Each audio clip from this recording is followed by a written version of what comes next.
Salut à toi boss, ou futur boss j'espère, puisqu'aujourd'hui on essaie de monter une start-up. Tu sais, ces boîtes qui connaissent un essor monstrueux très rapidement, qui font un buzz pas croyable, ces boîtes qui ont plein d'abonnés, plein de likes. Tu vois où je veux en venir? Bon, et ben aujourd'hui on va écouter Corben, alias Eddie, je sais plus trop qui est qui finalement, et il va être accompagné de John McDouglas, le célèbre John McDouglas. Quoi, tu connais pas encore John McDouglas? Eh ben écoute-le, tu vas entendre. Alors, il se fait aussi appeler parfois Gundar.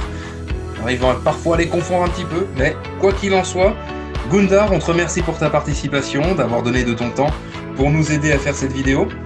On laisse donc la place à Corben et Gundar, et on se retrouve juste après pour l'explication des règles de Start Them Up. 10, 9, 8, 7, 6, 5, 4, 3, 2, are you ready?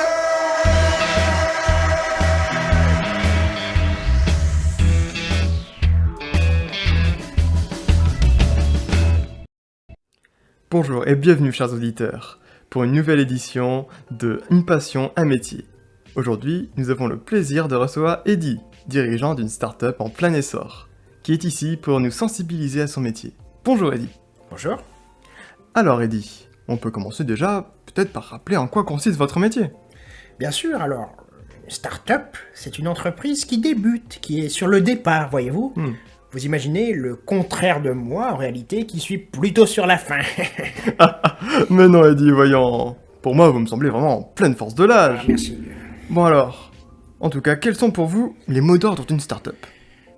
Je dirais que dans une start-up, le travail d'équipe est vraiment essentiel. On peut en arriver même à travailler avec d'autres start-up. Et évidemment, en cas d'erreur, ça nous permet d'accuser quelqu'un d'autre.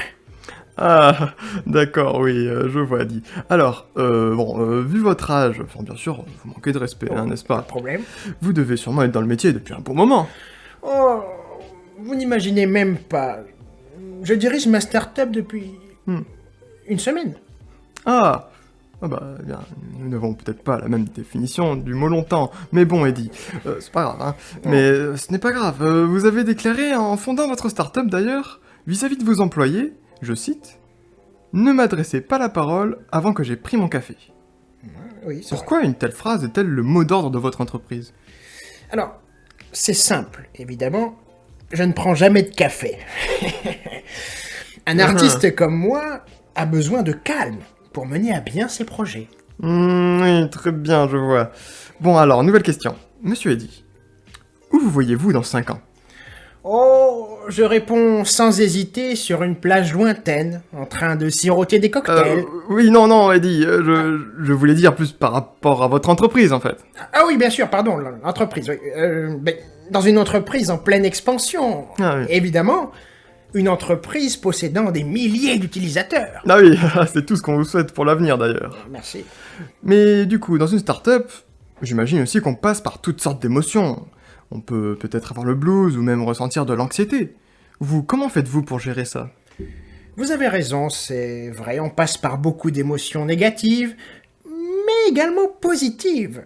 La fierté vis-à-vis de notre travail, ça nous apprend à être confiant vis-à-vis du travail qu'on accomplit aussi. oui. Mais un élément, je dirais, important à retenir, c'est qu'une start-up, c'est comme une famille. On cherche à révéler avant tout l'esprit d'équipe. Et ça, c'est rassurant. Une famille, dites-vous? Qu'est-ce que vous entendez par là, en fait? Une famille dont je suis le père et les employés sont comme mes enfants qui me témoignent de l'affection. J'ai d'ailleurs... Tiens, je l'ai là. Oui, j'ai amené le témoignage de certains de mes employés. Mes lunettes. Hein. Laissez, Eddie, je vais le lire. Alors, papy, tu connais bien la techno. Ah, voilà, vous voyez. Ah oui, très positif. Mais j'espère que tu mourras très bientôt et que tu finiras dans une maison de retraite. Bon, là... Bon... Il arrive qu'un papa doive mettre des fessées à ses enfants. Mais... Bon, cet employé sera sans doute viré demain.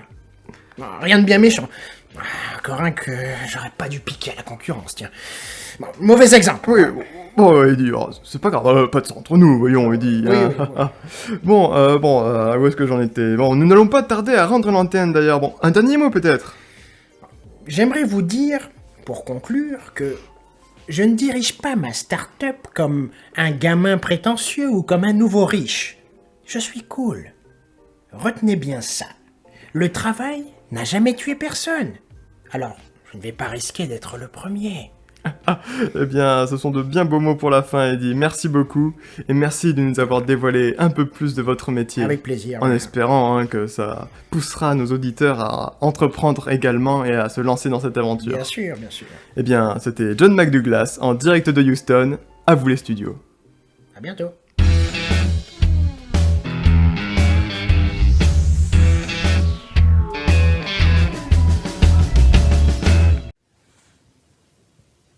C'est parti pour l'explication des règles de Start Them Up. Start Them Up est un jeu de deck building qui peut se jouer de 1 à 4 personnes. On va pouvoir y jouer en solo ou en coopération contre une IA qui est ici, Misty, la méchante Misty qui va vous en faire baver. Alors, je reviendrai sur le fonctionnement de Misty un peu plus tard. Pour le moment, eh bien, voici sa carte, voici sa présentation. On va se concentrer sur les autres modes de jeu. Donc le mode duel, qui est préparé ici, là pour l'instant la mise en place est faite pour un duel en 1 contre 1. Il existe aussi le mode truelle. Alors le mode truelle, range tout de suite tes sacs de ciment et n'espère pas faire des murs, construire des murs. On est là pour jouer en 1 contre 1 contre 1. C'est un mode qui se joue donc à 3, sous une forme de Battle Royale, où chacun va essayer de survivre et d'avoir la start-up la plus florissante possible. Puis, le dernier mode de jeu, qui nous permet de jouer jusqu'à 4, c'est le mode par équipe, qui va nous permettre de jouer en 2 contre 2. 2 personnes vont coopérer, vont monter une start-up ensemble en utilisant les forces de chacun de leurs personnages, contre celles de leurs adversaires, qui seront 2 aussi. Alors, comment est-ce possible ? Eh bien parce qu'il y a plein d'autres personnages. Il y a 4 personnages supplémentaires pour un total de 6 personnages que l'on pourra incarner, qui ont chacun leur spécificité et qui vont nous permettre de progresser au cours de la partie. Donc je vais parler maintenant de la mise en place, qui est la même pour presque tous les modes de jeu. Il n'y a que pour le mode truelle que cela va changer, la mise en place va changer. Je vais y revenir juste après. Pour le moment, qu'est-ce qui est commun à tous les modes de jeu ? Eh bien, la disposition du bureau. Donc on commence par cette partie-là, puisqu'on va devoir séparer en 2 paquets de cartes. Pour identifier le second paquet de cartes à mettre de côté, il faut regarder ici. Toutes les cartes qui sont avec un petit 2, qui sont marquées d'un 2 en haut à droite, sont pour la seconde phase, puisque le jeu se déroule en 2 phases. La première s'appelle la phase Imagine, et la seconde, c'est la phase Make. Lors de la seconde phase, on utilisera donc ces cartes-là qui seront mélangées avec les cartes d'événements. Il y aura des événements positifs et des événements négatifs. Donc en début de partie, on sépare ces cartes, on les laisse à part pour le moment où la seconde phase entrera en jeu. Ensuite, eh bien, on dispose nos cartes et on révèle les 5 premières ici pour former le bureau qui va nous permettre d'acheter des cartes au cours de la partie. À côté, on va placer les cartes de bonus d'effet et de bonus d'utilisateur que l'on pourra gagner au long de la partie en fonction de nos actions et de nos réussites.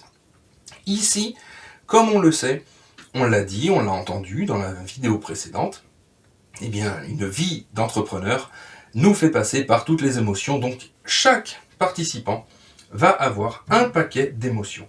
Cela n'est valable que pour le mode 2 joueurs, le mode équipe ou le mode solo.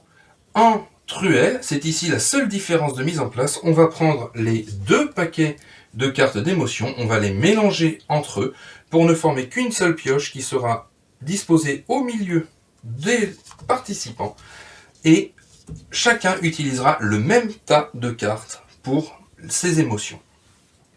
Ensuite, chaque participant prendra un projet, je vais le détailler juste après. Chaque participant choisira un avatar qu'il incarnera, le charmant Eddie dont on vient d'entendre la douce voix précédemment, ici, aujourd'hui, sera opposé à Barbara. Donc la lecture des différentes cartes est assez aisée.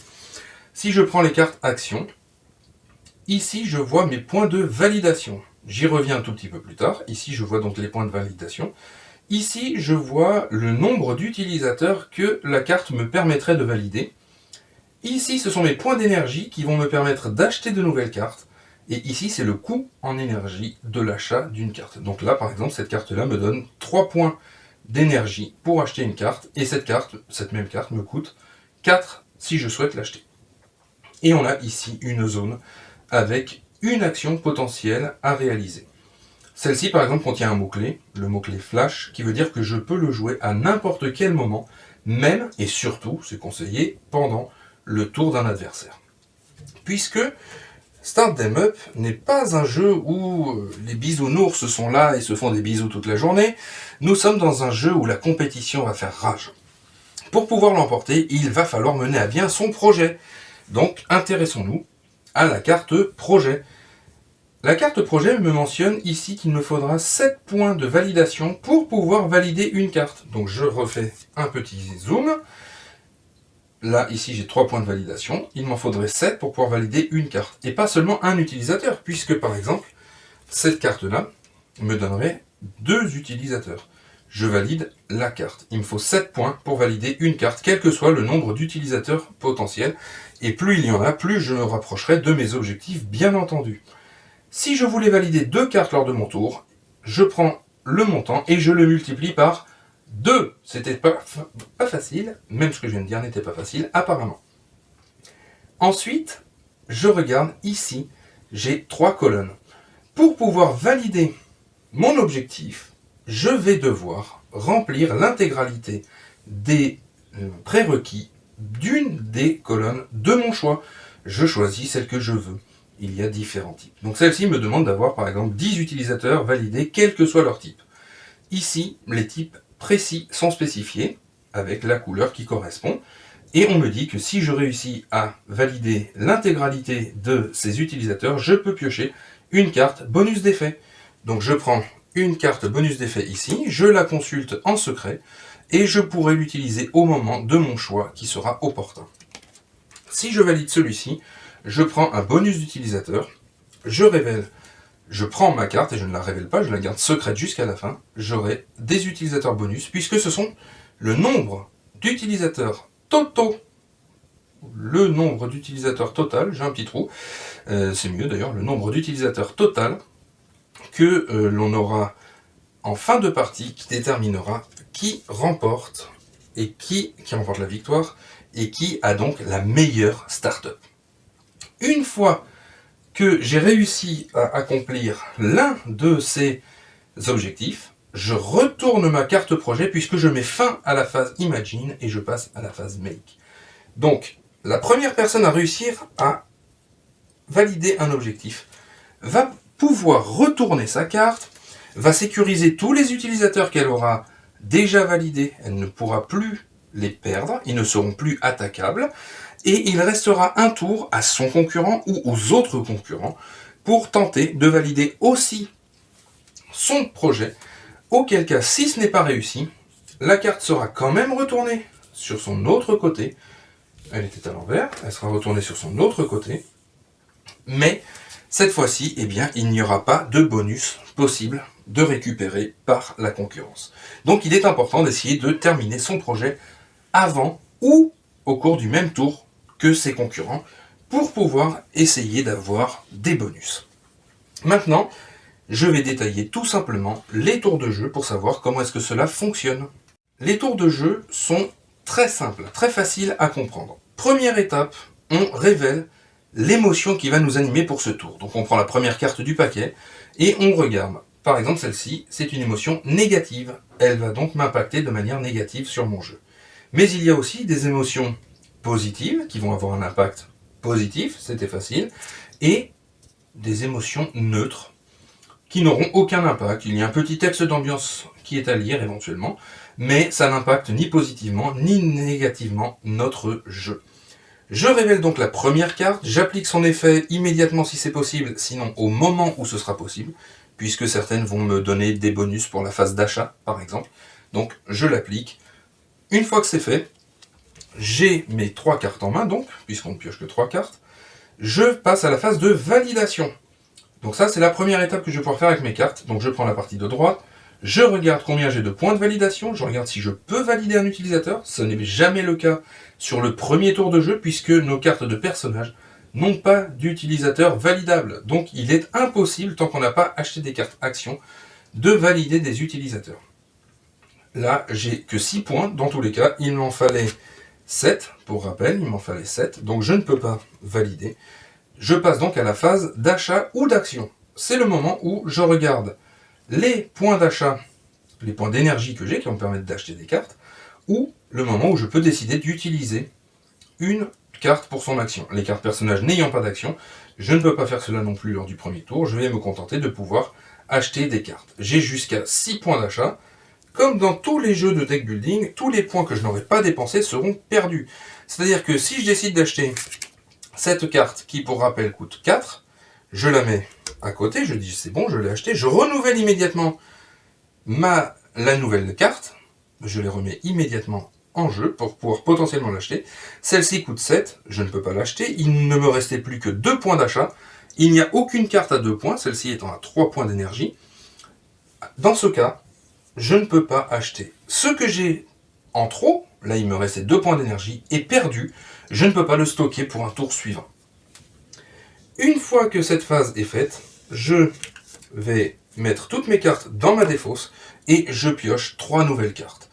Comme là je n'ai plus de cartes disponibles dans ma pioche, je vais mélanger ma défausse et je vais piocher les 3 premières cartes de ma défausse pour pouvoir jouer. Puis ce sera au tour de mon adversaire d'effectuer la même chose, les mêmes étapes dans le même ordre. Maintenant, au second tour, ça tombe bien, je peux potentiellement espérer valider, je fais le calcul. Donc je pioche mon émotion, j'applique son effet, et je compte, j'ai 3, 5, 7 points de validation, je peux donc valider une carte. Maintenant j'ai le choix, soit je valide ma carte, soit je ne le fais pas, je ne suis pas obligé, puisque je me dis que elle m'apporte aussi 3 points d'achat, ça me permettrait peut-être d'acheter des cartes plus puissantes, mais si je décide de valider ma carte, tout le reste de ce qui est écrit dessus, ainsi que les points d'énergie, seront perdus. Je décide de valider ma carte, je la place sur mon projet, de manière à ce qu'on ne voit plus que l'utilisateur que je viens de valider, et ensuite je passe à ma phase d'achat, il me reste 2 cartes avec 4 points d'achat. Une fois que c'est fait, bien les tours s'enchaînent de cette manière jusqu'à la fin, ou presque, puisque, comme je l'ai dit, au moment où je vais piocher, où je vais réaliser mon objectif, je vais retourner celui-ci. Mes utilisateurs qui étaient en dessous vont être mis de côté parce qu'ils sont sécurisés, ils ne sont plus touchables par les attaques de mon adversaire qui est très fourbe, puisque il y a certaines attaques qui vont pouvoir être effectuées par nos adversaires. Mon adversaire a encore un tour pour essayer aussi de retourner son projet et de le terminer. Et à ce moment-là, je vais donc mélanger et rajouter la pioche de l'étape Make dans la pioche restante ici du bureau et en remélangeant toutes les cartes qui restaient. Donc pour la seconde phase, je vais prendre toutes les cartes qui restent disponibles à l'achat, reprendre la pioche principale du bureau, qui sera quand même, je l'espère pour vous, moins épaisse que celle-ci, et y mélanger les cartes avec les événements. Donc pour le moment, je ne les mélange pas parce que je vais expliquer comment fonctionnent les événements lorsqu'on les pioche. Donc en imaginant, voilà, ça tombe bien, un événement est apparu, je révèle l'intégralité du bureau, 5 cartes. Donc au moment où un événement apparaît, on le réalise immédiatement son effet.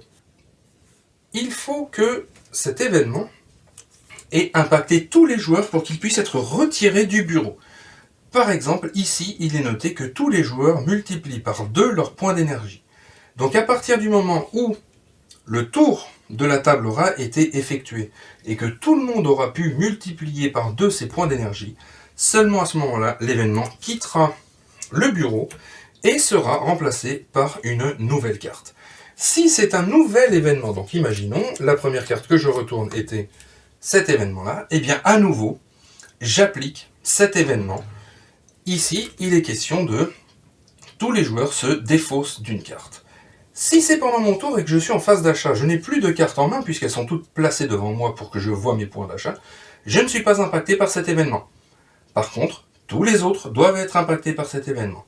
Une fois qu'ils ont défaussé leur carte, comme ça peut se faire de manière instantanée, la carte est retirée du bureau et on révèle à nouveau une nouvelle carte sur le bureau. Tant que tout le monde n'a pas été impacté, ça c'est très important, tant que tout le monde n'a pas été impacté par l'événement en question va rester sur la table. Si plusieurs événements apparaissent en même temps, il faudra tous les résoudre les uns après les autres.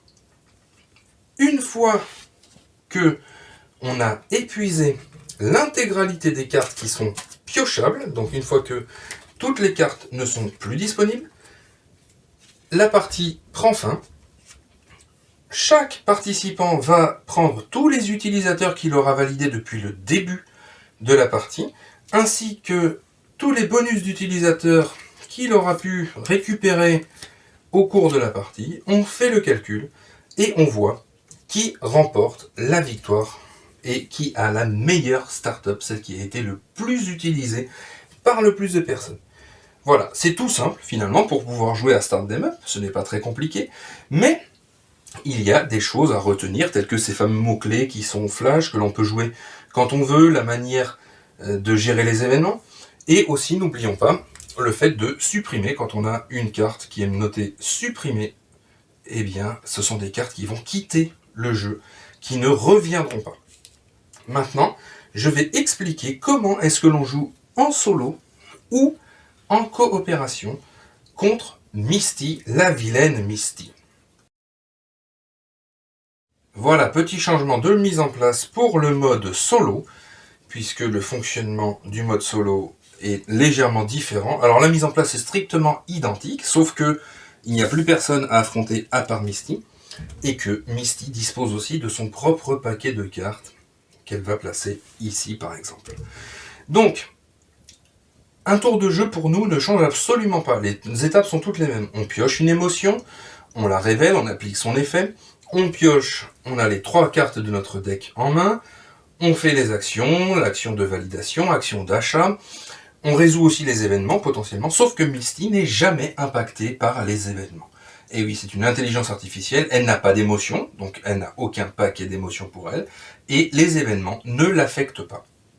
Par contre, Misty a son propre paquet de cartes qui va vous impacter directement. À son tour, on pioche la première carte de son paquet et on applique son effet. Ici, par exemple, le concurrent fait supprimer une carte action à chaque joueur. Donc ça marche aussi pour la coopération, hein, tout le monde est impacté à ce moment-là. Là, il est bien question d'une carte action. Si je pioche cette carte-là au premier tour et que dans ma main, je n'ai que mes cartes personnages, je ne suis pas impacté par cette action de Misty, puisque je n'ai pas de carte action en main. Si par contre, j'avais 2 cartes personnages et une carte action, je n'ai pas le choix, je dois me défausser de ma carte action pour ne garder que mes cartes de personnages. Et, c'est tout, c'est à peu près tout. Parfois, Misty va avoir des utilisateurs qui vont être validés.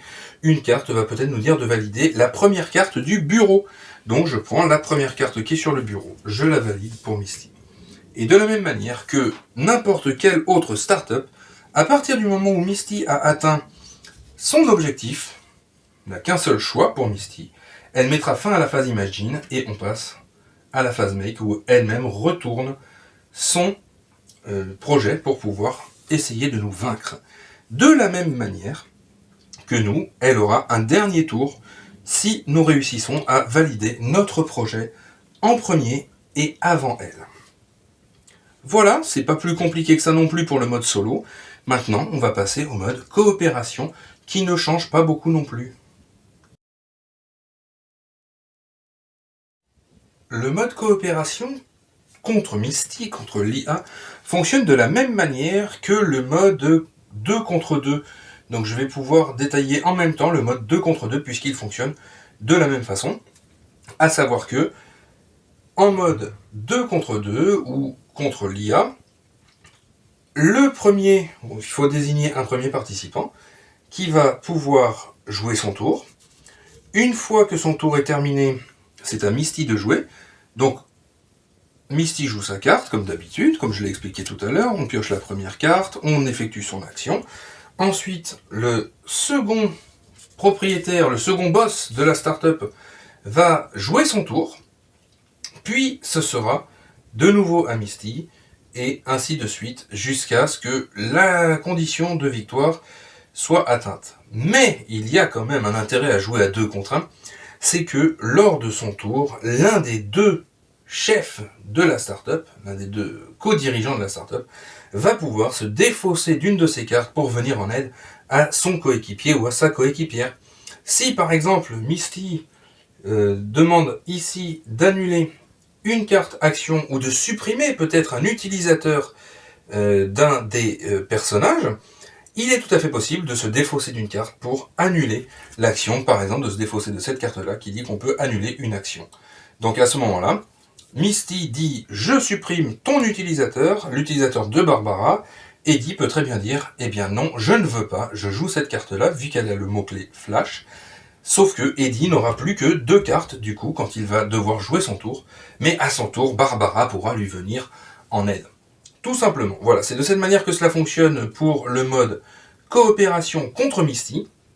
Et cela fonctionne de la même manière en mode 2 contre 2. C'est-à-dire que si je voulais faire une espèce de schématisation rapide de comment cela pourrait se passer, ça se passerait de cette manière-là. Par exemple, si Eddie a été déclaré premier, Eddie va jouer son tour, Karine jouera son tour en suivant, puis Barbara jouera son tour, puis Lily jouera son tour, et on recommencera. À ce moment-là, chaque équipe se partage un seul projet, c'est un projet pour 2, comme toujours, quand on est en coopération, et comme je l'ai dit, un paquet de cartes émotions par équipe, chaque équipe piochant dans le même paquet de cartes émotions. Et voilà, c'est tout, les règles de Start Them Up sont terminées. Merci à toi, cher auditeur, de nous avoir écoutés jusqu'au bout. On te remercie aussi pour ton abonnement, pour ton like, ainsi qu'à tous ceux qui se sont déjà abonnés, qui ont déjà liké, à tous ceux qui partagent, qui continuent de partager, ça nous encourage, ça nous fait vraiment plaisir, ça nous donne envie de continuer ce que l'on fait et de continuer à partager cette passion. Donc on se dit à très bientôt, et comme on le dit dans le milieu des startups, à ciao, bon dimanche.